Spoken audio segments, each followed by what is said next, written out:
Bonjour à tous, bonjour.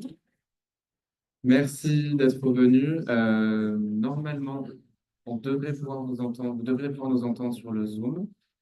Je vous souhaite la bienvenue à ce premier séminaire, donc qui lance la saison des séminaires de cette nouvelle édition. Je vous remercie à tous d'être venus aussi nombreux. Et aujourd'hui, nous sommes avec Sandrine Roginski. Donc, vous êtes docteur en sociologie, professeur en communication politique à l'Université de Louvain, en Belgique. Vous êtes également vice-doyenne de la faculté des sciences économiques, politiques, sociales et de communication. Pardon, j'ai mélangé l'ordre. C'est pas grave. Et du coup, vous êtes aujourd'hui là pour nous donner un séminaire sur les modalités et les usages d'un position paper, inscription dans une stratégie d'influence. Donc, séminaire qui va s'avérer très utile pour notamment les rôles parlementaires, les rôles de stakeholder. Donc, je vous remercie d'être venu. Normalement, on fait tourner une feuille de présence dans la salle qui va partir de là. Et pour ceux qui sont en Zoom, si vous êtes à deux derrière un écran, n'hésitez pas à m'écrire en chat dans le privé pour me dire qui est avec vous, pour que je puisse prendre votre présence effectivement. Et maintenant que c'est dit, allez, merci beaucoup. Donc, bonjour à tout le monde et merci de m'avoir invité, de m'avoir présenté, d'avoir tenté le nom de la faculté. Mais moi, je n'y arrive pas, donc voilà. Donc, je suis bien heureuse d'être parmi vous et puis de voir une nouvelle édition du fameux jeu maintenant qui va devenir vraiment très célèbre au fil du temps. Et je vais effectivement ici faire une présentation que je fais un peu chaque année en début de parcours pour vous donner des éléments, je pense, assez basiques mais essentiels pour à la fois le travail que vous avez à mener dans le cadre du jeu, mais qui correspond aussi à une étape en fait du processus d'influence et d'interaction qu'on peut trouver dans la bulle européenne. Et aussi peut-être un élément à ajouter par rapport à la présentation, c'est que d'ailleurs dans certains slides, il y a des choses qui datent de cette époque, puisque j'ai moi-même travaillé en fait pendant 8 ans pour des députés européens français du groupe des Verts ALE. Et donc il y a des choses qui aussi datent un peu de cette époque, alors qui sont anciennes bien sûr, mais qui montrent aussi voilà, des stratégies de stakeholders vis-à-vis de députés. Donc, je vais d'abord partir, je vais essayer d'aller assez vite parce qu'en fait, comme d'habitude, j'ai beaucoup trop de matériaux. Mais juste rappeler quand même certains éléments, parce qu'on reste ici dans le monde universitaire, donc ce n'est pas forcément, bien sûr, des choses que les acteurs, actrices de terrain mobilisent ou maîtrisent. Mais néanmoins, je pense qu'il y a quand même des éléments importants à garder en tête sur le fait qu'on est ici d'abord sur des processus en fait de médiation et de transmission de différents types d'informations et que finalement l'information est la dimension centrale de tout ce processus. Donc détenir l'information, ça reste quelque chose de crucial dans ce jeu. Et j'utilise le jeu pas simplement pour faire allusion au jeu dans lequel vous êtes, mais parce que ça reste un jeu politique, un jeu qui parfois peut d'ailleurs faire penser un peu à du théâtre, tellement parfois les acteurs se prennent à leur rôle dans la vraie vie aussi, donc pas simplement dans le jeu dans lequel vous êtes. Et je pense qu'ici, il faut rappeler ces éléments cruciaux. Euh, il y a, alors là, ça vient d'un article scientifique, mais vous verrez que tout au long de ma présentation, c'est aussi nourri de verbatim d'acteurs de terrain, puisque dans le cadre de mes recherches, une partie de mes objets reste la bulle européenne et notamment essayer de comprendre comment le fonctionnement évolue au fil du temps, ce qui change, ce qui ne change pas. Et pour le coup, je pense que les éléments sur lesquels je débute la présentation ne changent pas, à savoir l'information qui est au cœur du système. Qui dit information dit expertise aussi, hein, c'est un peu l'autre versant de la pièce, parce que la légitimité autour de l'information qui circule, elle est aussi totalement articulée à la question de l'expertise. L'expertise sur justement la thématique, d'une part, sur laquelle on travaille, qui est essentielle, mais l'expertise aussi sur le fonctionnement de la bulle, sur les bons réseaux, sur les bons moments. Donc, c'est vraiment une expertise aussi disparate, quoi, qui n'est pas simplement technique, qui est aussi politique. J'ai aussi ponctué, et ça aussi je l'ai gardé, même si vous voyez la copie d'écran, elle date un peu.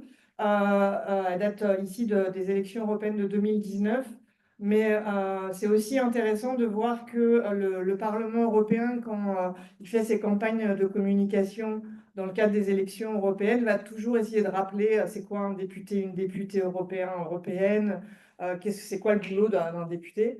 Et ici, par exemple, bah, il y a quand même la dimension vraiment presque, oui, participative des stakeholders, puisque en fait, ils font partie intégrante du fonctionnement institutionnel. Bon, je vais passer un peu rapidement. Dans tous les cas, la présentation, le support sera partagé. Je pense que ça, ces éléments, en plus, c'est aussi des éléments que vous voyez en cours. Néanmoins, encore une fois, je pense que c'est des éléments essentiels pour appréhender ce qu'est un position paper. Et donc, on arrive ici aussi de l'expertise à l'evidence, à la preuve, parce que c'est aussi une dimension essentielle en fait de ce processus qui se veut en fait objective en fait. Donc il y a toujours cette prétention des responsables à la Commission européenne en particulier de jouer sur le fait que leurs propositions de politique publique se basent sur des preuves, sur des evidences. Mais bien entendu, et là on va le voir après, bah, ces preuves sont construites par des acteurs qui ont des intérêts au jeu et dès lors doivent être aussi interrogés parce que même si la commission va toujours essayer de s'appuyer aussi sur des dimensions dites objectives, eh bien, il y a quand même derrière des positions, des positionnements. Hop. Donc là, oui, je fais référence à un article de Sally Shortall qui a travaillé notamment sur ça et qui s'est intéressée à power struggles, comme elle le dit, entre finalement les différents porteurs d'évidence et de preuves, en se demandant quelle était notamment la place des scientifiques, puisque souvent ceux-ci sont mobilisés par les acteurs politiques et technique, entre guillemets, de la bulle européenne. Et donc, effectivement, la question se pose toujours, quel est leur positionnement et quelle est finalement leur proximité avec les acteurs en place dans les éléments portés. Et en plus, ici, je pense que par rapport à la thématique de cette année du jeu, c'est vraiment une dimension importante parce que j'ai aussi vu dans les stakeholders, il y en a quand même plusieurs qui se prévalent de la dimension recherche. Et donc, je pense que c'est quelque chose sur lequel vous pouvez aussi être vigilant de réfléchir à qui produit la recherche et qui la justifie, qui la porte, etc. Donc voilà, donc ça, là aussi, à la fin de ma présentation, il y a les références des sources que je mobilise. Donc je vous conseille vraiment de lire cet article de Sally Shortall pour essayer vraiment aussi qui est assez simple d'accès, qui est en anglais, mais vraiment simple d'accès pour essayer justement d'appréhender ces dimensions-là. Et ici, pour le coup, j'ai mis un verbatim d'une personne que j'ai interrogée dans le cadre d'une recherche où justement j'essayais de comprendre comment les stakeholders construisaient leur discours dans la bulle européenne, dans le cadre du travail sur les législations, etc. Et comme vous voyez, ce que dit la personne ici interrogée, donc d'une ONG basée à Bruxelles, eh bien, la recherche et la preuve sont des dimensions essentielles pour appuyer le propos. Donc ça, c'est vraiment quelque chose qu'on retrouve vraiment dans tous enfin, quel que soit le type de stakeholder. Et finalement, ça va être aussi quelque chose qui va être repris par les acteurs politiques, de dire, voilà, la recherche nous montre, les faits nous montrent, des choses comme ça. L'autre élément que les stakeholders mettent en avant, donc ça aussi c'est important à l'avoir en tête, c'est l'expertise qui ici va venir du terrain. Donc ça va toujours être l'articulation de ces deux types aussi d'expertise qui va être mise en avant. Celle qui vient de la recherche, des faits, entre guillemets, encore une fois, et celle qui vient du terrain, du fait que on sait parce que nous, on est sur le terrain et on voit les difficultés, etc.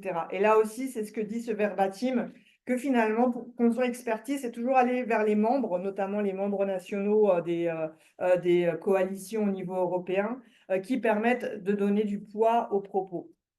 Donc voilà, donc il y a l'expertise via la recherche, l'expertise via le terrain.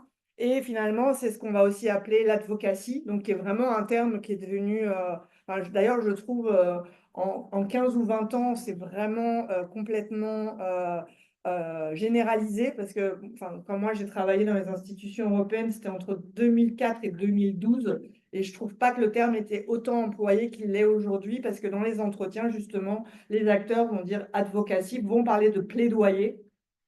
Et parfois, en fait, ce terme est utilisé par des acteurs très différents, donc pas uniquement par des acteurs de la société civile.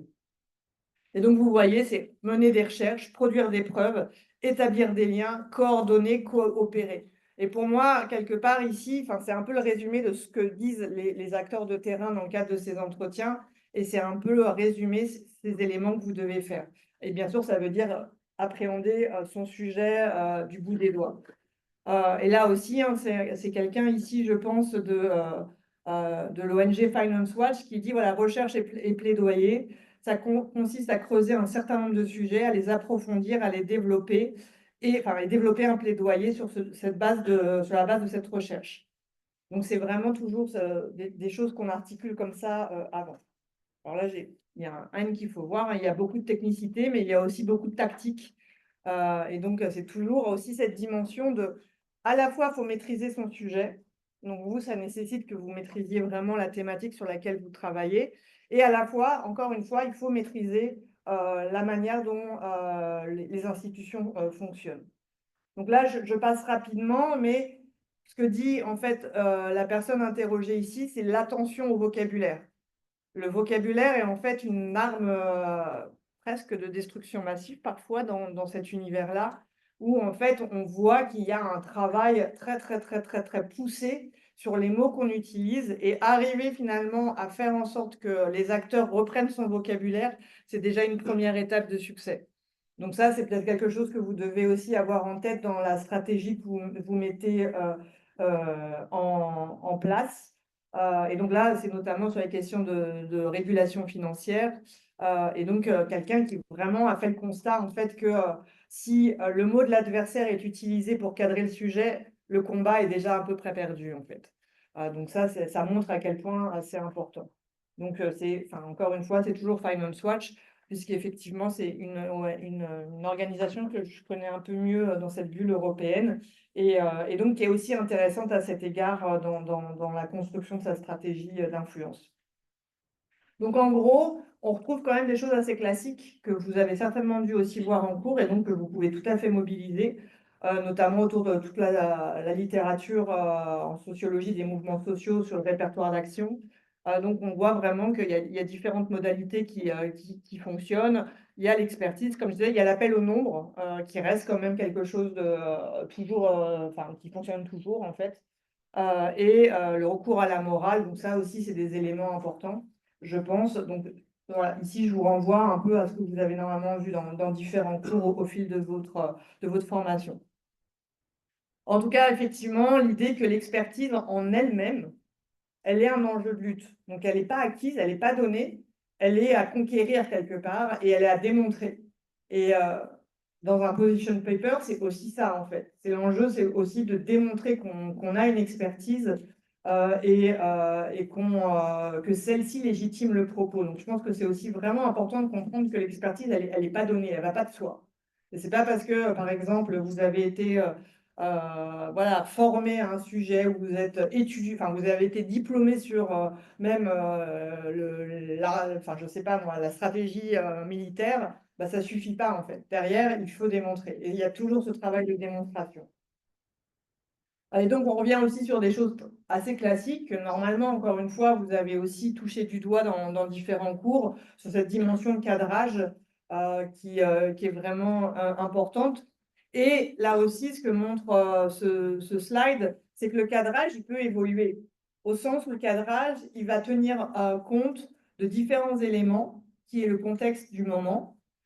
Donc, par exemple, si on regarde ces dernières années, la guerre en Ukraine a mené un changement radical dans le cadrage de sujets qui, 3 mois auparavant, notamment tout ce qui était pacte vert, loi sur la restauration de la nature, etc., le cadrage, on pensait, était établi, et ça y est, il y avait finalement un consensus qui s'était dégagé. Et en fait, la guerre en Ukraine a tout bouleversé et tout a été rediscuté et tout a changé. Donc le cadrage, non seulement il change aussi en fonction de ce qui se passe au Parlement, à la Commission, au Conseil, mais il change aussi en fonction de ce qui se passe autour de nous. Donc c'est pas, ça aussi, c'est vraiment important à comprendre. Même si de l'extérieur, on a souvent l'impression que c'est une bulle qui tourne sur elle-même et qui est complètement déconnectée du reste de la galaxie, en fait, c'est pas du tout vrai parce que les acteurs qui s'y trouvent sont quand même toujours en permanence eux-mêmes en train de bouger dans différentes arènes, arènes européennes, arènes nationales, etc. Et donc, effectivement, il y a quand même une attention qui est portée toujours à ce qui se passe autour. Et donc voilà, donc vous voyez que le cadrage, il va dépendre de différents éléments et notamment des gens à qui on s'adresse. Et donc là, par exemple, c'est un verbatim aussi d'entretien de recherche de quelqu'un qui dit bah, c'est évident que vous pouvez travailler sur exactement le même sujet, avoir la même position. Si vous allez voir un MEP, un député européen, un PPE, vous n'allez pas mettre les mêmes arguments en avant que si vous allez voir un député SND, par exemple. Et pour autant, vous défendez la même position, mais vous allez mettre en avant des choses différentes. Et ça aussi, vous devez réfléchir à ça. Alors, cette première étape de position paper, forcément, vous vous adressez à une cible beaucoup plus générale et moins précise que les étapes qui vont venir après. Néanmoins, vous devez garder ça en tête, que vous devez vraiment penser à qui vous parlez et modifier le discours en fonction. Donc, c'est aussi ce que dit cet entretien, celui-là aussi. Hein, donc, ça, c'est vraiment... voilà. Ça, c'est aussi intéressant parce que ce que dit la personne ici interrogée, c'est qu'en termes de cadrage, il faut toujours trouver quelque part, et c'est pas si facile que ça, un équilibre entre ce qu'on voudrait vraiment et ce qui est réaliste. Et là, c'est aussi important. J'ai vu aussi qu'il y avait notamment une organisation sur la limitation des armes dans les stakeholders. Ben, voilà, de réfléchir aussi au discours qu'on porte, parce qu'il faut quand même qu'il ait un critère de réalisme pour pouvoir être entendu dans cet environnement-là.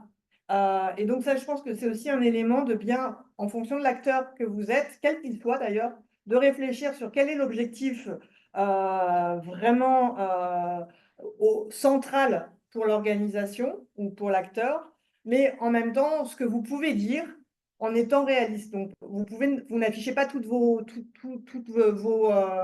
en gros, vous n'êtes pas totalement transparent, pour le dire un peu simplement. En fait, la transparence, c'est un leurre, enfin, en tout cas de mon point de vue, c'est aussi un cadrage de la politique aujourd'hui, mais néanmoins, en tant qu'acteur, vous devez toujours être vigilant sur ce que vous pouvez dire et sur ce que vous ne pouvez pas dire. Et donc, ça ne veut pas dire mentir, hein. Quoi, vous pouvez décider aussi dans votre stratégie que vous allez construire des mensonges. Et ça, c'est tout à fait possible parce que c'est aussi quelque chose qu'on observe. Mais ce n'est pas ça que je dis. Je dis simplement ici que vous pouvez aussi dire, OK, ça, je le déploie, mais ça, je ne le déploie pas nécessairement, même si c'est mon objectif. Et là, en plus, maintenant, avec le dispositif pédagogique que vous avez, vous pouvez être totalement clair sur l'objectif qui est le vôtre auprès des professeurs, mais en même temps, dans le jeu, donner à voir autre chose. Donc, c'est aussi ce que dit un peu cette personne interviewée. Alors, il y a le rapport au temps. Ici, voilà, vous voyez, c'est des choses qui datent un peu, mais ça ne change pas. C'est de savoir où vous en êtes dans le processus. En gros, voilà, en tout cas, dans les guides, il y en a beaucoup qui sont produits sur comment faire du bon lobbying dans la bulle européenne. Il y a toujours l'idéal, c'est de le faire le plus tôt possible pour justement être là au moment où on va commencer à cadrer le discours et avoir commencé un petit peu à injecter des idées et des mots en amont, parce que finalement, ça, ce sera vraiment très difficile à complètement faire disparaître. Mais cela étant, la réalité, c'est que pour être vraiment en amont, il faut déjà avoir des ressources assez importantes et une proximité avec les décideurs que tous les acteurs n'ont pas. Et donc là, c'est aussi tous ces moments de voir où on en est dans le processus, comment on avance, etc., etc. Et donc là, typiquement, c'est des choses que vous voyez dans les guides de lobbying. Voilà, là, ça date un peu, mais j'ai regardé encore pour préparer la présentation et c'est toujours les mêmes choses. Donc là-dessus, ça ne change pas grand-chose, quoi. Et donc, c'est ça aussi, hein, c'est cette idée de, il y a différents types de lobbying, il y a celui qui va être en amont, et c'est pour ça qu'on va dire qu'il est plus amical aussi, parce qu'en fait, les textes ne sont pas là, donc on va prendre un café, essayer de se dire, ah ben voilà, il faudrait penser à ci, à ça. Et puis, il y en a qui sont beaucoup plus allez, formalisés, mais tout est formalisé, hein. Même le café, en vrai, il a l'air informel, mais en vrai, il est extrêmement formel, donc tout est formalisé, mais il y a différents modes de discours en fonction des étapes. Donc ça, c'est un peu la même chose. La même chose, donc je passe rapidement. Encore une fois, vous pourrez vous y référer par la suite.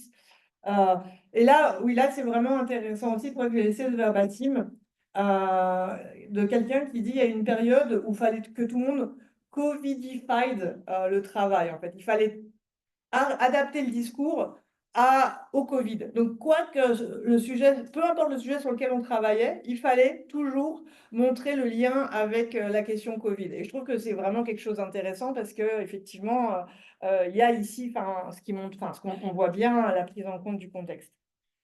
Et donc, effectivement, comme je vous disais, la guerre en Ukraine, et je pense que par rapport à la thématique qui est la vôtre ici, la guerre en Ukraine, c'est un élément essentiel, a été vraiment un tournant un tournant, il y en a eu avant, il y en aura certainement encore après, mais en tout cas, la guerre en Ukraine a été aussi exploitée, ou en tout cas explorée par tout un type de stakeholders pour ramener des enjeux qui, selon eux, avaient trop disparu dans la première période de la commission von der Leyen, quoi. Donc, ça leur a vraiment permis d'avoir un espace. Donc, voilà. L'autre élément aussi, c'est les coalitions. Et vous devez former des coalitions, même dans le jeu. Et là-dessus, c'est aussi intéressant parce qu'on voit que la dimension de construction de coalition est très, très commune, en fait, à tous les acteurs.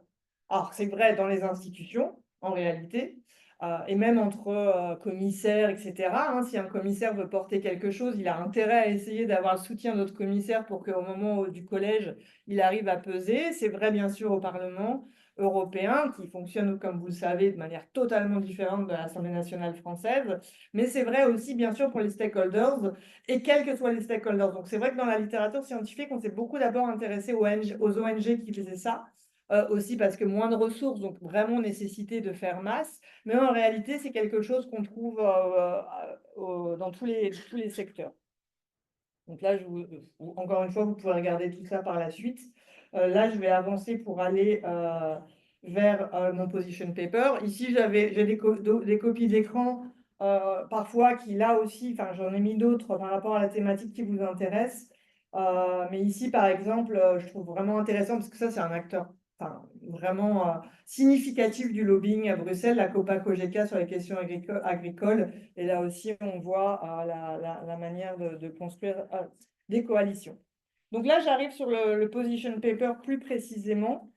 Donc, dans le cadre du jeu, tout le monde doit en faire un. Bien sûr, dans le cadre de la réalité de la bulle européenne, le document vraiment position paper, tout le monde ne le fait pas. Mais néanmoins, les groupes parlementaires ont des position papers.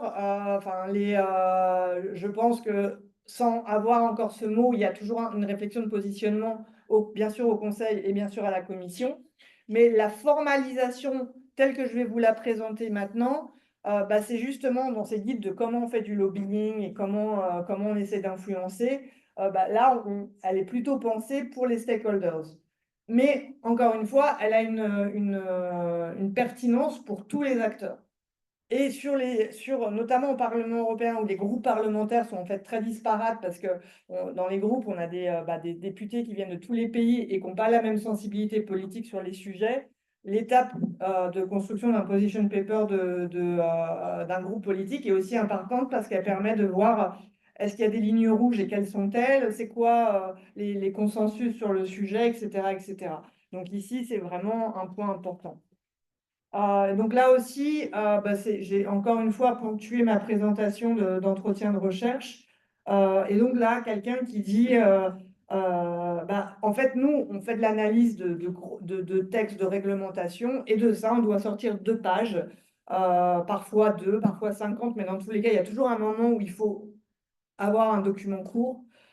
pour essayer de comprendre, de voir quel angle on va prendre et qu'est-ce qu'on va dire.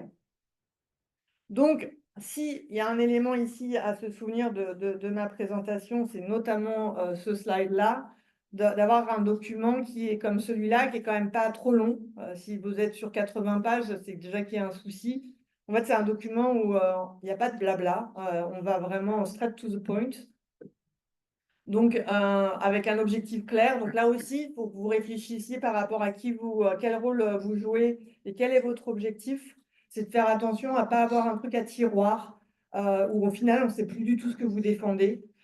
Donc, il faut vraiment que vous disiez, OK, ça, c'est ma priorité et ça, à la limite, c'est les points secondaires. Mais il faut que ce soit vraiment, vraiment clair, quoi.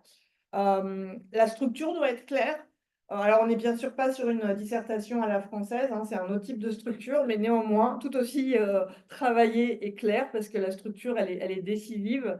Un document, en fait, rédigé de manière à ce qu'il puisse être aussi facilement copié-collé, parce qu'en fait, des fois, on trouve des bouts de position paper dans des speeches de commissaires ou des speeches de députés ou dans des rapports parlementaires, donc pensez à ça, vraiment.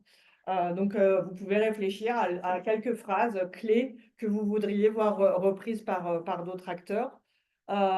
Et puis, bien sûr, alors ici, c'est un peu différent dans le cadre du jeu, mais c'est toujours aussi un position paper sur lequel on va réfléchir au moment où on le met et à qui on le remet. Et là aussi, qui peut quand même évoluer. Il ne faut pas croire que c'est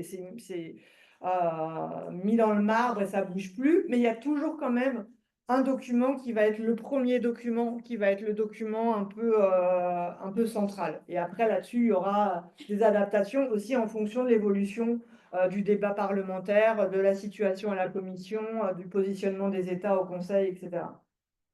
Donc là, j'ai mis aussi des trucs qu'on trouve quand on cherche un peu les guides de être un bon lobbying, parce qu'il faut savoir aussi pourquoi il y a tous ces guides et voilà comment il faut faire du bon lobbying. C'est que c'est un marché extrêmement important dans l'arène européenne, celui des agences d'affaires publiques, lobbying com. Hein, c'est souvent entremêlé en réalité. Et donc, on trouve énormément de choses sur Internet là-dessus, parce qu'en même temps, les gens qui produisent ces guides donnent à avoir là aussi une expertise, ou essaient de donner à avoir une expertise pour qu'après, on les recrute dans la stratégie d'influence qu'on est en train de construire. Donc, en fait, ce n'est pas simplement pour partager ça pour le bien commun et qu'on soit au courant, c'est simplement pour signaler, vous voyez, moi je fais un guide, donc ça veut bien dire que je sais super bien faire du lobbying, donc je peux vous aider dans les moments opportuns. Et de fait, on trouve énormément de choses. Donc là, il y a un lobbyiste célèbre qui, je pense, aujourd'hui, je crois qu'il vit encore d'ailleurs, hein. Mais je pense qu'il est quand même moins actif qu'il a été à une époque, qui était assez connu, notamment dans la sphère plus francophone du lobbying. Mais après, voilà, le truc qui est intéressant, c'est que, et c'est là où je vous dis qu'il y a quand même une dimension communicationnelle qui est aussi intéressante du position paper, qui en fait revêt différentes dimensions. C'est que quand on regarde sur les sites internet de stakeholders, on voit souvent la rubrique position paper, pas tout le temps, mais très très souvent. Et elle peut être mise en même temps, enfin, voilà, là vous voyez, j'avais mis position paper dans la recherche. Et j'étais quand même dans un rubricage qui m'a ramené sur communiqué de presse, campagne de com, etc., etc. Et c'est pour ça aussi qu'il ne faut pas être dupe. Il y a le position paper qu'on donne à voir, et puis le position paper qui parfois est plus confidentiel et qui va être en général pas complètement différent, hein. Il ne s'agit pas de dire, on va dire, un truc dans l'arène publique et un autre truc en privé, mais qui néanmoins peut être parfois moins consensuel que certains position papers tels qu'on essaie de les écrire pour le site internet notamment. Et donc là, justement, j'ai un peu cherché par rapport aux thématiques qui étaient les vôtres en regardant un peu, donc histoire de vous avancer un peu le travail. Alors bien sûr, j'avantage certains et moins d'autres parce que tout le monde ne joue pas le même rôle.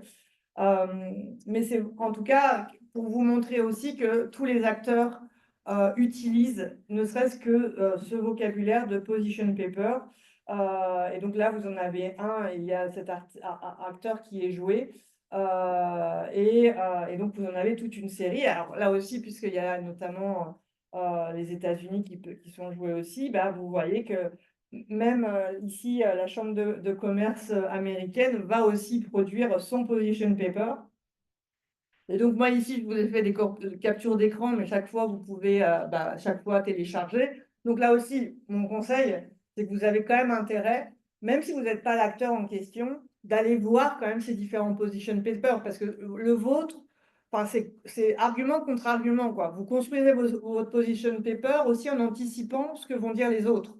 Donc, il faut avoir quand même une idée de ce que vont dire les autres pour savoir ce que vous devez dire. Au-delà du fait que vous savez que voilà, si vous êtes une entreprise d'armement, si vous êtes une ONG contre les armes, bah, bien entendu, il y a des attendus sur le positionnement. Mais néanmoins, si vous allez lire même le position paper que j'ai montré auparavant, il y a quand même des éléments qui sont pensés en fonction du positionnement des adversaires, notamment, des autres acteurs. Donc, vous ne pouvez pas écrire votre position paper comme ça, un peu hors sol et dans l'absolu. Vous devez penser à ce que les autres vont écrire dans leur propre position paper. Et donc, vous voyez, en fait, il y en a énormément. Donc, bon, moi, ce n'est pas une thématique du tout que je maîtrise, cette question de la politique de défense européenne. Mais néanmoins, c'est vraiment intéressant de voir la diversité des stakeholders qui ont quelque chose à dire sur le sujet. Et donc ça aussi, je pense que c'est quelque chose que vous devez, quel que soit l'acteur que vous jouez, aussi avoir en tête. Parce que si vous êtes un parlementaire ou un commissaire ou un fonctionnaire, vous pouvez imaginer que ces gens-là vont venir vous voir à un moment ou un autre pour vous dire, mais est-ce que vous connaissez la situation de mon secteur? Par exemple, ici, le secteur maritime, et qu'est-ce que vous allez faire et comment vous allez prendre en compte mes intérêts, enfin nos intérêts. Et donc ça, vous devez aussi, vous, avoir un peu une idée. Alors bien sûr, vous n'allez pas devenir des spécialistes en quelques semaines, en plus de sujets extrêmement pointus, mais vous devez néanmoins avoir une idée un peu de l'écosystème de la thématique, de l'arène en fait, de cette politique publique, et de voir un peu qui sont les acteurs qui sont dessus. Et comme ça, vous verrez par exemple que même la Société Générale, bon, après on peut s'en douter, hein, mais même la Société Générale a quelque chose à dire sur le sujet. Donc ça aussi, ça vous dit aussi des choses sur la diversité des acteurs. Et bien sûr, il y a la recherche. J'en ai parlé un peu plus tôt. Donc, en cherchant des éléments par rapport à la thématique sur laquelle vous travaillez, là, on voit, alors ça aussi, c'est intéressant, un position paper qui réunit, enfin, qui est en tout cas envoyé par ministre fédéral allemand de l'éducation et de la recherche, pour essayer d'articuler la recherche académique et la sécurité nationale. Et là où j'ai trouvé ça, c'est sur un site qui s'appelle Science Business, qui est un peu le site de lobby de la recherche. Donc ça aussi, ça veut dire que vous devez ouvrir un peu vos horizons et voir un peu tout ce qui se passe. Et c'est vraiment intéressant. Là aussi, je disais hein, tout à l'heure, en tout cas, aussi de mon point de vue, moi je trouve ça toujours intéressant sur les sites des stakeholders où on trouve l'info et des position papers, de savoir comment le rubricage se fait. Je trouve que ça dit aussi quelque chose sur le positionnement du stakeholders. Et donc là, par exemple, en cherchant sur cette thématique, j'ai été un peu voir ce site de ce stakeholders que je trouve vraiment intéressant. Et là aussi, vous avez des position papers, donc vous pouvez aussi vous inspirer un petit peu de la manière dont ces acteurs ont construit leur propre position paper et voir, voilà. Et là aussi, je trouvais ça intéressant, c'est que d'un côté, les position papers sont pas, il n'y a pas de fioriture. Encore une fois, on ne va pas s'amuser à faire un super graphisme, vous voyez, hein, là, on est sur des trucs, voilà, c'est un document A4, un bête document A4, dans lequel on met les éléments, on les, comme je vous ai montré avec la Société Générale, on va construire un plan, on va donner des éléments d'information, et voilà. Mais dans le même temps, je trouvais ça intéressant sur le site de voir donc le côté position paper qu'on va utiliser. Et là, je pense que c'est aussi pour les membres d'ailleurs, hein, de dire voilà, c'est ça que vous devez défendre dans vos États, etc. Parce que bien sûr, ça se joue à Bruxelles, mais ça se joue aussi dans les États. Et dans le même temps, je trouvais ça intéressant sur ce site de voir ce visuel qui était utilisé de pourquoi l'Europe a besoin d'une industrie de la défense avec un enfant sur le bord de mer. Et voilà, et ça aussi, ça donne quand même des éléments d'information sur comment alors l'organisation qui d'un côté va tenter de défendre l'industrie, notamment de l'armement, mais va nous montrer un enfant sur le bord de mer pour dire, ben ouais, alors derrière c'est pour que l'enfant puisse aller à la mer. Mais voilà, et donc de voir aussi les registres, parce que là aussi, encore une fois, vous allez devoir aller sur plusieurs registres, en tout cas en fonction des acteurs que vous êtes, mais il y a quand même des registres différents à avoir en tête, quoi. Et là aussi, je me disais, enfin, je ne sais pas si vous connaissez ce site de LobbyFacts qui est proposé par Corporate Europe Observatory, qui fait vraiment l'observation des différents lobbies à Bruxelles. Et en fait, je trouve que ce site est vraiment intéressant parce qu'il donne des informations sur le budget de lobbying, parce que là aussi, vous devez être réaliste, hein. Enfin, en fonction de l'acteur que vous jouez, vous pouvez avoir beaucoup de ressources et puis d'autres moins. Et donc, vous devez aussi réfléchir à ça. Et en même temps, il vous donne aussi des éléments d'information utiles. Parce que là, vous voyez, par exemple, ce site, il va vous résumer les objectifs. Donc, ça peut vous aider, pour ceux qui jouent des stakeholders, de bien clarifier les objectifs et les dossiers européens ciblés. Donc là aussi, ça peut vous aider à vous faire une connaissance un peu plus fine. Et donc voilà, donc enfin là, je vous ai mis différents position papers et chaque fois, je suis allée voir dans l'ObiFacts pour avoir les éléments d'infos. Et là aussi, c'est intéressant parce qu'en regardant ça, j'ai vu qu'il y en avait effectivement, il y avait quand même beaucoup d'organisations dans ce domaine-là. Dans les dossiers européens ciblés, il y a Horizon 2020 et donc qui est le financement de la recherche. Donc ça veut dire que sur cette thématique-là, c'est quand même un enjeu, cette dimension-là. Et donc là, j'ai mis voilà, le nom du site précisément pour que vous puissiez aller le retrouver et qui, selon moi, est vraiment un outil extrêmement intéressant. Et même si vous jouez un fonctionnaire, un parlementaire ou un commissaire, si vous voulez avoir une idée un peu rapide, mais assez quand même complète d'une certaine manière des différents stakeholders qui vont tenter de venir vous voir et vous convaincre, bah, allez vous référer aussi à ça. Et donc, ce que je vous disais aussi sur le fait il y a différentes versions du position paper, c'est aussi quelque chose que bah, les acteurs en entretien de recherche pointent, et que notamment la dimension Internet, digitale et le fait que ça vit aussi sur cet espace-là va amener à penser différentes versions du position paper.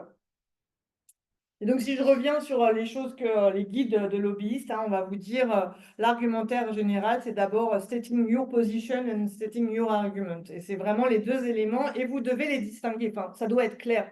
La personne qui lit doit comprendre c'est quoi votre position et c'est quoi votre argument. Et c'est aussi deux choses différentes, quoi. Et donc, je vous disais, et là, je reviens exactement sur le début de mon propos, les types d'arguments que vous allez mobiliser. Vous devez réfléchir aussi à ça. Qui vous êtes et quel type d'arguments vous mobilisez. Et là, vous avez les arguments scientifiques.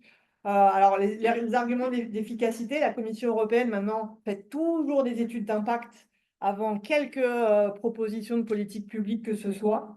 Donc ça, c'est quelque chose qui est devenu vraiment, vraiment courant et une étape, en fait.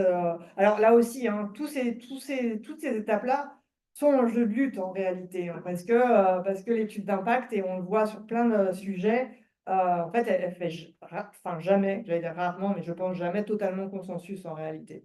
Et on revient sur la question de qui l'a produite, quelles sont les evidences qui sont mobilisées, etc., etc. Et les arguments scientifiques, ben, là aussi, je pense que ça, vous êtes au courant, il y a eu quand même plein de scandales. Et donc, les scandales, on en parle, bien entendu, mais ça nous donne à voir un fonctionnement qui est en fait un fonctionnement assez usuel. Et donc, en fait, ce que d'ailleurs des journalistes ici, par exemple, du Monde, peuvent estimer scandaleux n'est pas nécessairement identifié comme scandaleux parce qu'il y a un enjeu, encore une fois, autour de la manière dont on mobilise les, entre guillemets, connaissances scientifiques. Et donc là, on a sur le tabac, on sait très très bien, donc ça a été, ça a amené quand même beaucoup de difficultés à la Commission européenne, mais comment le lobby du tabac a subventionné la recherche, mais c'est vrai aussi pour dans l'agriculture, hein, bien sûr, autour du glyphosate. Et donc là, d'ailleurs, c'est intéressant parce qu'autour de ça, il y a quand même eu enfin, les lobbyistes de Monsanto qui, pendant tout un temps, n'avaient plus du tout accès au Parlement européen parce que la manière, en fait, d'essayer de réagir du Parlement, ça a été de dire, bah, alors on vous permet pas de rentrer. Parce que je ne l'ai pas dit, mais quand vous allez sur le site LobbyFacts, vous avez le nombre de lobbyistes et vous avez le nombre d'accréditations. Et donc, ça vous donne à voir aussi, et certaines organisations ont beaucoup d'accréditations.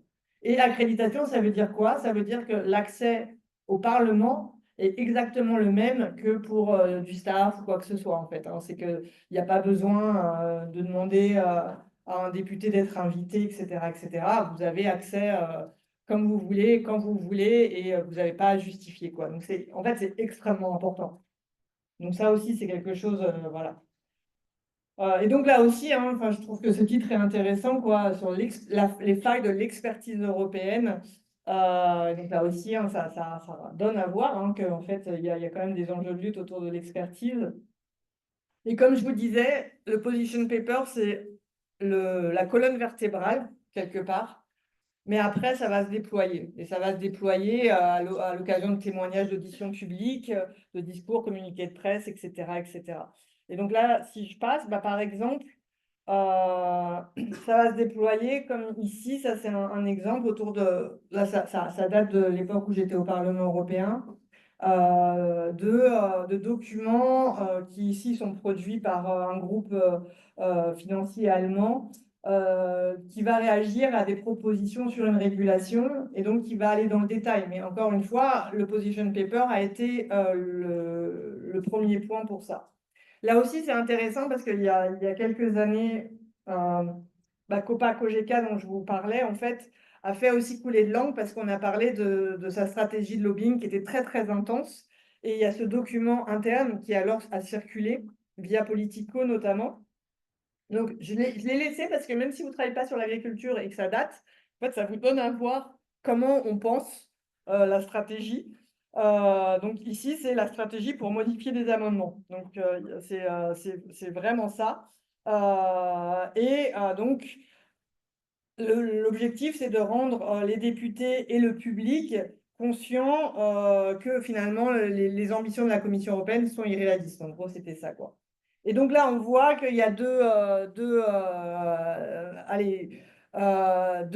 entrées, l'entrée policy et l'entrée communication. Encore une fois, en fait, les deux sont totalement articulés. Là aussi, je vous disais advocacy, quand le mot est utilisé par tout le monde, hein, pas uniquement par les ONG, parce qu'ici, on est vraiment sur l'organisation qui représente l'agriculture type FNSEA en France, etc. Donc, on est vraiment loin d'ONG type Oxfam ou je ne sais quoi, et on parle aussi d'advocacy.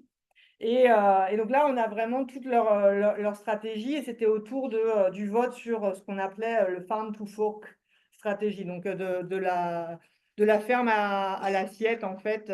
Et en fait, ça a inquiété très, très fort la Copa Cogeca, qui alors a été très, très, très active. Et donc après, il y a eu, donc, comme je vous racontais, Politico, Le Monde aussi, Mediapart. Enfin, il y a tout plein de médias qui ont parlé de cette stratégie très offensive, etc. Et en fait, la Copa Cogeca a répondu en disant, mais en fait, on fait du lobbying. Enfin, il y a rien de... Enfin, il y a rien de dingue à ce que vous donnez à voir. C'est pas, voilà, en fait, vous avez eu des documents internes, mais en réalité, bah, c'est que du lobbying. Donc, il y a rien de, pour le coup, illégal dans ce qu'on fait, quoi. Et donc, ça, c'était aussi intéressant de voir la réaction de la Copa Cogeca, dire, mais pourquoi vous faites autant de bruit? En réalité, oui, vous avez eu accès, mais il n'y a rien. Donc, voilà. Je vous disais, en fait, quand on déploie le position paper sous différentes formes, bah là, typiquement, c'est des trucs enfin, c'est des copies d'écran qui datent de l'époque où j'étais au Parlement, parce que je travaillais pour un député qui donc travaillait sur la régulation financière dans la commission Econ, et on recevait des tonnes de mails donc là, ici, c'est briefing session sur les dérivatifs, donc là aussi, hein, c'est des outils financiers. Et donc là, on a vraiment les éléments sur... ça, c'est un truc que les stakeholders aiment vraiment bien faire. de faire des lunchs où on va vous expliquer, donc on va vous donner un petit sandwich, tout ça, et puis on va vous expliquer pourquoi il faut voter comme ci ou comme ça. Donc on fait des études, des propositions d'amendements, ça me fait toujours, enfin, je trouve ça toujours assez dingue, hein, et c'est vraiment une pratique tout à fait courante et pas du tout illégale. Voilà, donc quelqu'un qui a rencontré un député et qui dit: suite à notre réunion récente, nous avons préparé quelques amendements pour le rapport Langen. Vous les trouverez ci-joints, etc., etc. Et donc, en fait, là aussi, des journalistes ont bien montré qu'on trouvait des amendements qui étaient totalement repris en fait, de stakeholders, quoi. Parce qu'il y a effectivement toute une série de députés qui vont les reprendre parce qu'ils estiment que c'est intéressant, etc. Donc bah, là, enfin, ça, c'était un travail de journaliste qui avait été fait, hein, de montrer qu'en fait, le position paper de Amazon et eBay proposait d'enlever un amendement et qu'en fait, on le retrouvait dans la commission IMCO, en fait, du marché intérieur. Mais en fait, là aussi, ce que je trouve important, c'est de dire que c'est pas simplement un côté ou l'autre. Alors, encore une fois, toutes les organisations n'ont pas les mêmes ressources, soyons clairs. Mais ici, on avait reçu un mail. Bah voilà, vous voyez, de Pascal Canfin, qui à l'époque travaillait pour les Verts. J'ai oublié de zioter une fois le nom. Mais ça s'était envoyé à l'assistant et qui disait, comme tu le sais, donc déjà le tutoiement vous montre quand même une proximité évidente. Nos organisations soutiennent, donc ça c'était une taxe sur les transactions financières, à la fois pour freiner la spéculation, blablabla. Pascal Canfin a d'ailleurs déposé un amendement rappelant les enjeux, mais à notre étonnement, le groupe vert du Parlement européen a publié un communiqué de presse ce jour. Donc là aussi, ça vous montre la veille. Parce que ça veut dire qu'ici, Oxfam réagit à un communiqué de presse qui, en gros, est sur le site, hein, parce que le communiqué de presse, il n'est pas envoyé aux stakeholders. Le communiqué de presse, comme le nom l'indique, il est mis sur le site. Enfin, ça, le nom ne l'indique pas, mais il est envoyé à la presse. Mais donc là, ça veut dire que quand vous êtes stakeholders, vous devez aussi veiller à regarder tout ce qui se passe, quoi. Et quand vous avez des alliés au Parlement, eh ben, vous les surveillez en particulier, ces alliés, parce que vous vérifiez qu'ils ne font pas un faux pas, quoi. Et donc là, c'était ça, quoi. C'est vraiment ça. Et donc, nous espérons cependant, lors de la discussion du lundi 26 mars en Econ, qu'il pourra rappeler l'importance de cet aspect et assurer un soutien de ces abonnements, etc. Donc, pour vous dire aussi, parce que ça me semble un point important, que c'est ce que je vous raconte ici, il n'y aurait pas d'un côté les méchants et les gentils, quelle que soit votre position personnelle sur qui sont les méchants et qui sont les gentils, entendons-nous bien, mais que ça, c'est des pratiques qui sont vraiment communes à l'ensemble des acteurs. Et là-dessus, enfin, ce qui est vraiment intéressant, c'est qu'il y a une standardisation des pratiques au sens où, quelle que soit la position qui est la vôtre, il y a des choses qui sont attendues quand même de ce que vous allez faire, quoi. Je propose d'en arrêter là. Ma présentation est plus longue. Je la mettrai en totalité. Comme ça, le support sera dans tous les cas là pour tout le monde, mais pour quand même permettre un moment de questions-réponses. Alors, est-ce qu'il y en a qui ont des questions? Déjà, je vous remercie pour la présentation. S'il y en a qui ont des questions, n'hésitez pas, on va juste les répéter pour ceux qui sont en Zoom. Voilà. Si vous en avez en Zoom également, n'hésitez pas. Et ça peut être des questions très concrètes, hein, parce que parfois on a des questions extrêmement concrètes lors des premières séances comme celle-ci. Tout est clair?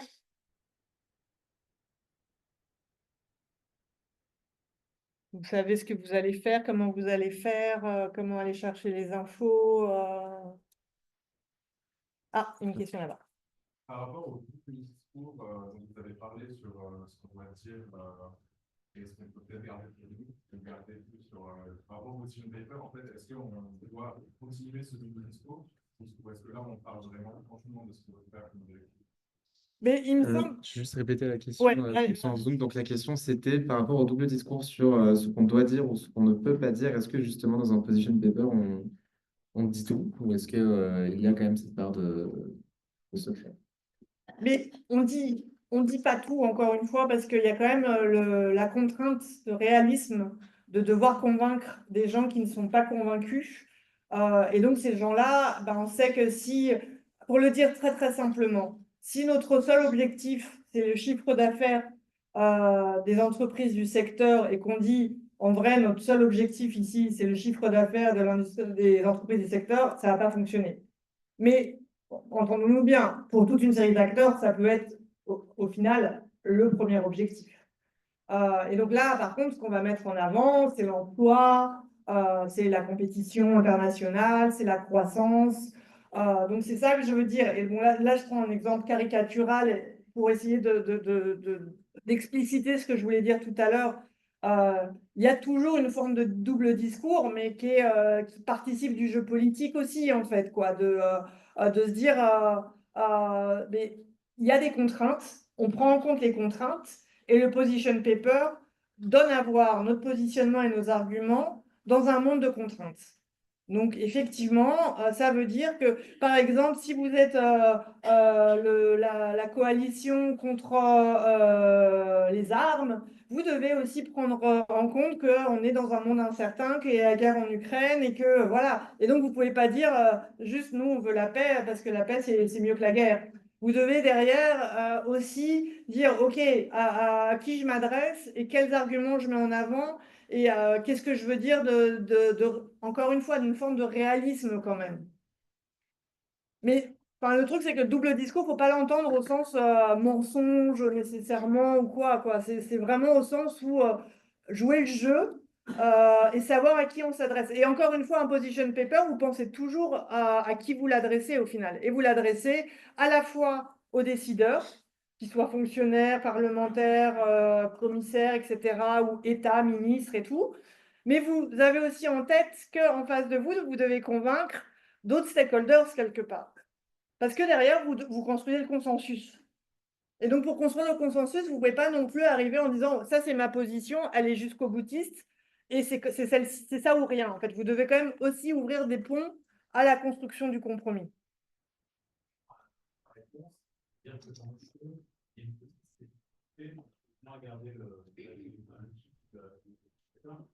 On demande le budget public et puis on demande la version limite, on va juste bien voir si la stratégie a été c'est un peu le budget interne.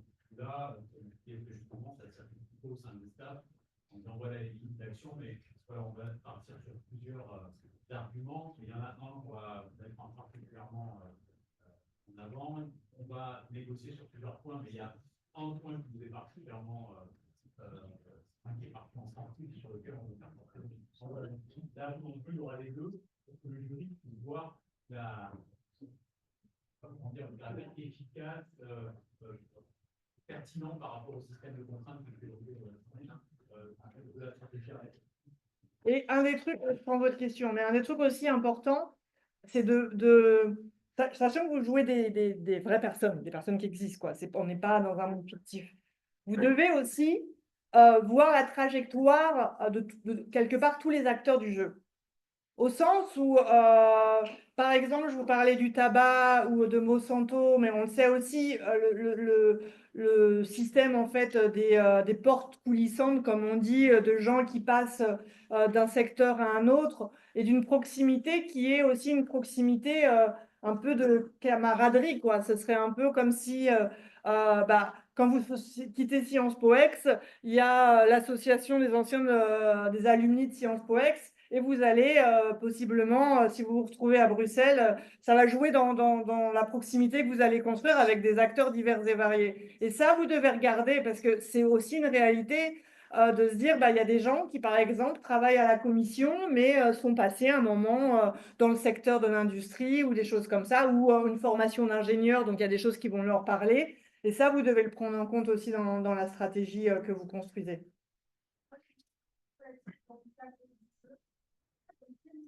En tant que speaker, on peut travailler avec des groupes d'experts qui ne font pas partie du jeu.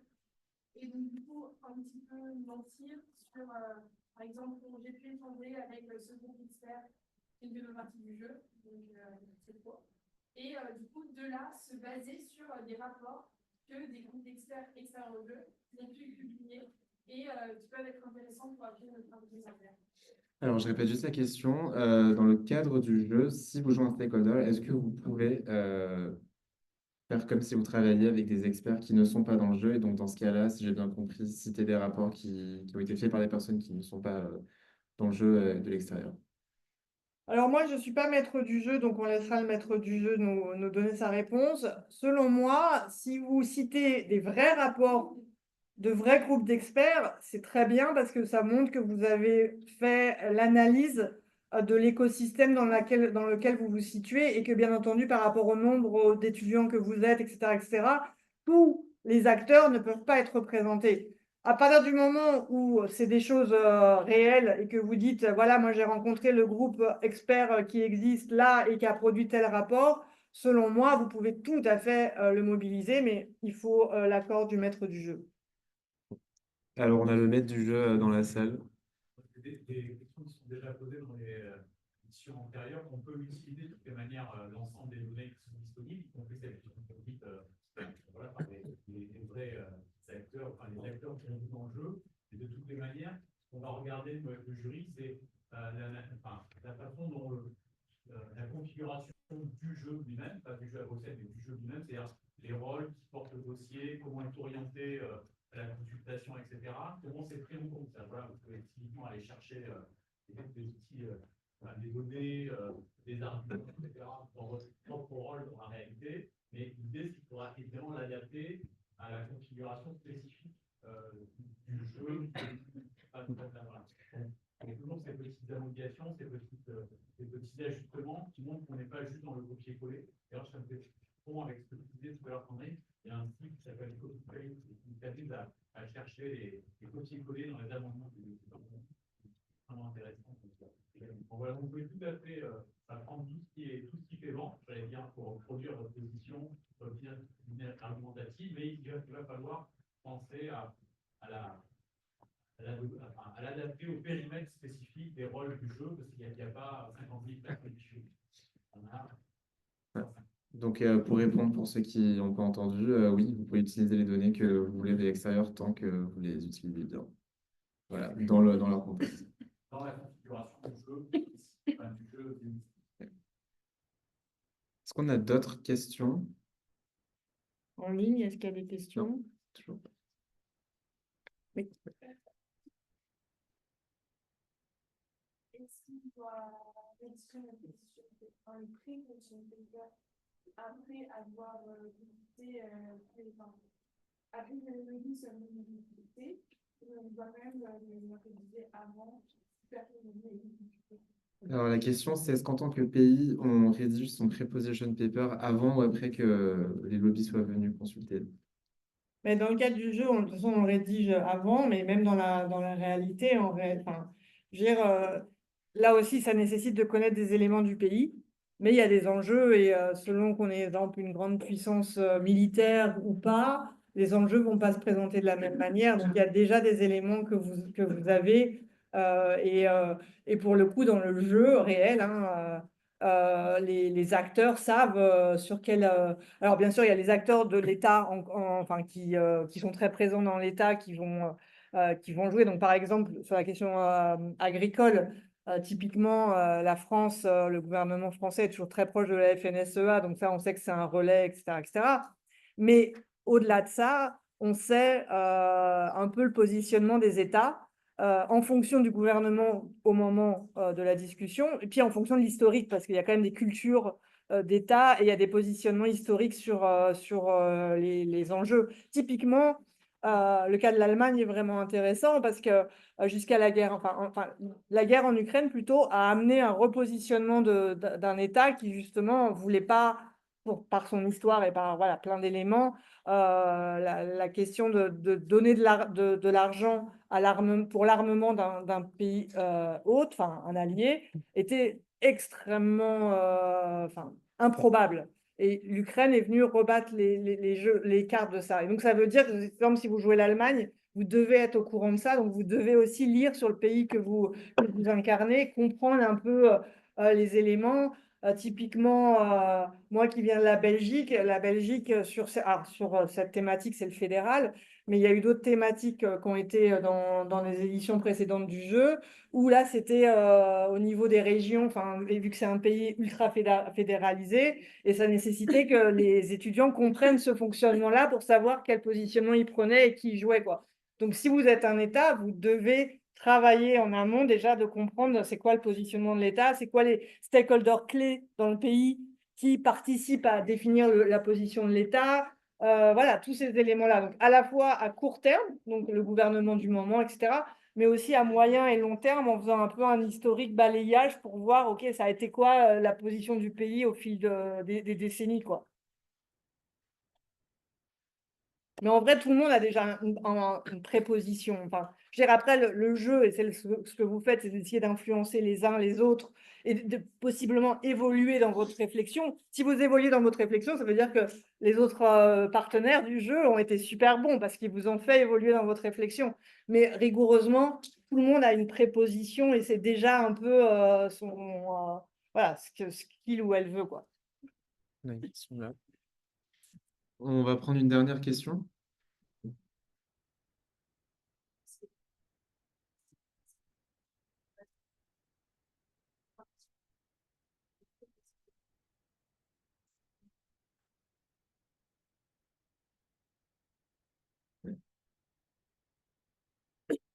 Donc la question, c'est la différence globalement entre le pre-position paper et le position paper. Alors, peut-être le maître du jeu, là, il peut. Si vous voulez venir au micro, sinon. Alors, la différence globale entre le pre-position paper et le position paper. Donc là, vous devez produire une fiche de préposition, c'est-à-dire que vous ne savez pas encore ce que va être la proposition de la commission. Donc, dans la phase de consultation, c'est une fiche de préposition, et une fois que vous posez la proposition de la commission, à ce moment-là, on prend une position définitive. Et là, comme pour l'instant, personne ne connaît ce que va être la proposition d'initiative de la commission, on est dans une phase de prépositionnement. D'accord. Donc, c'est une fiche de préposition qui permet à l'ensemble des acteurs, à l'ensemble des rôles, de répondre à la commission si la commission a voilà, ou même faire connaître son avis sur le thème général qui est celui de l'industrie européenne de l'eau. Donc, rigoureusement, par. Non, non, vas-y. Quand la commission aura produit sa proposition, à ce moment-là, tout aura fait la fiche de position définitive avec la stratégie en termes d'amendement. Et rigoureusement, ça veut dire que par rapport à ce que je racontais, c'est déjà bien appréhender le positionnement qu'on a, l'acteur qu'on joue, et c'est typiquement quelque chose qui, dans le position paper, peut se retrouver un peu au début, en disant, voilà, quelque part, mon prépositionnement, c'est ça, et maintenant, au vu de ce que la commission a dit, voilà ce que je raconte, etc., etc. Donc, dans tous les cas, c'est quelque chose d'essentiel qui est juste de savoir, est-ce que vous avez bien saisi le positionnement de votre acteur, et qui se retrouvera de manière certes plus synthétique dans le position paper en disant voilà mon positionnement, mais la commission a produit ça et par rapport à la commission, moi je dis ça, quoi. Très bien, merci beaucoup. Je pense qu'on peut remercier Madame Wojcicki. Si vous n'êtes pas marqué sur la feuille de présence, elle est devant. Si vous n'avez pas eu de carnet, venez nous voir. Demain, même heure, séminaire des Bibis. Je vais vous renvoyer le mail avec le code. Et encore merci à tous d'être venus.